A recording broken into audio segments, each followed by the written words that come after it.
అవాంతరం లేకుండా నువ్వు ఇక్కడి నుంచి వెళ్ళేటప్పుడే ఎన్నో స్పీడ్ బ్రేకర్లు వస్తాయి. అన్ని అవాంతరం అనుకుంటే ఎట్లా?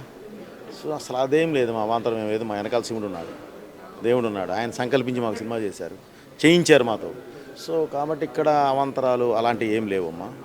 ఈరోజు ఏదున్నా సరే రిలీజ్ అయ్యి అభిమానుల నుంచి, ప్రేక్షకుల నుంచి అద్భుతమైన రెస్పాన్స్ వచ్చి తీసుకొచ్చింది మా.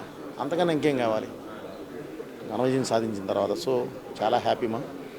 ఇంత విజయం సాధించి పెట్టిన ఈ సినిమా వెనకాల ఉన్న మొత్తం దేవుడమ్మ. కర్త కర్మ క్రియ శివుడు మాత్రమే, నేను కాదు. నడిపించాడు అంతే ఆయన. ఈరోజు ప్రేక్షకుల ముందు వచ్చింది, అభిమానులు తీసుకెళ్ళి తెలుగు ప్రేక్షకులను తీసుకెళ్ళి అక్కడ పెట్టారు. సో వాళ్ళందరికీ నేను నా శిరస్సు నుంచి నమస్కరిస్తున్నానమ్మా. Thank you very much. చెప్దాంలేమ్మా, ఏదైనా దేనికైనా సరే ఒక టైం ఉంటుంది. ఎలా పడితే అలా కాదు, దాన్ని కరెక్ట్గా టైం చూసుకొని మనం మాట్లాడదాం ఏమా. ఇప్పుడు అయ్యేది కాదు కాబట్టి ఇప్పుడు మాట్లాడేది కాదు, అవుతుంది ఎప్పుడు అనేది టైం. ఓకేమా, థ్యాంక్ యూ వెరీ మచ్.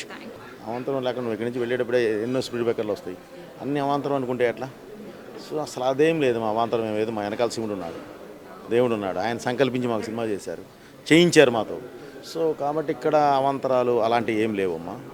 ఈరోజు ఏదున్నా సరే రిలీజ్ అయ్యి అభిమానుల నుంచి, ప్రేక్షకుల నుంచి అద్భుతమైన రెస్పాన్స్ వచ్చి తీసుకొచ్చింది మా. అంతకన్నా ఇంకేం కావాలి ఘన విజయం సాధించిన తర్వాత. సో చాలా హ్యాపీ మా. ఇంత విజయం సాధించి పెట్టిన ఈ సినిమా వెనకాల ఉన్న మొత్తం దేవుడమ్మ. కర్త కర్మ క్రియ శివుడు మాత్రమే, నేను కాదు.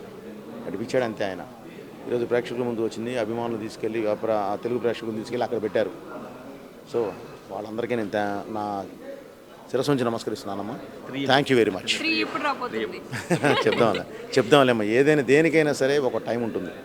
ఎలా పడితే అలా కాదు, దాన్ని కరెక్ట్గా టైం చూసుకొని మనం మాట్లాడదాం ఏమా. ఇప్పుడు అయ్యేది కాదు కాబట్టి ఇప్పుడు మాట్లాడేది కాదు, అవుతుంది ఎప్పుడు అనేది టైం. ఓకేమా, thank you very much. Thank you.